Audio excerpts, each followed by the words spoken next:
इनको Nobel prize for medicine दिया गया, नोबेल प्राइज फॉर मेडिसिन। योवशुरा ओशिमी की से पूछा गया कि आपने ऐसी क्या चीज़ बनाई है कि दुनिया का सबसे बड़ा इनाम नोबेल प्राइज आपको दिया जा रहा है। तो उन्होंने कहा कि मैंने कैंसर की संभवता कैंसर की पॉसिबल दवा खोज ली है।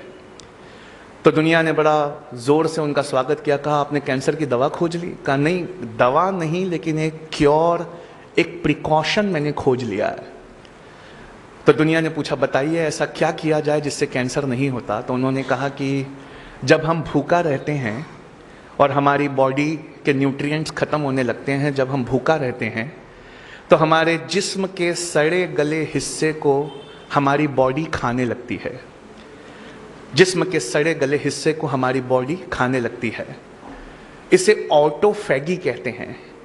अगर आप चाहते हैं कि आपके जिस्म के अंदर के गलीच हिस्सों को, सड़े गले हिस्सों को आपका जिस्म खा ले, तो आपको भूखा रहना चाहिए। ये खोज मैंने की है।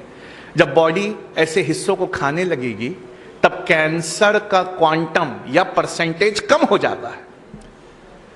कहा डॉक्टर योवशुरा ओशिमी, एक इंसान को साल भर में कितने दिन भूखा रहना चाहिए कि उसमें कैंसर ना पाया जाए?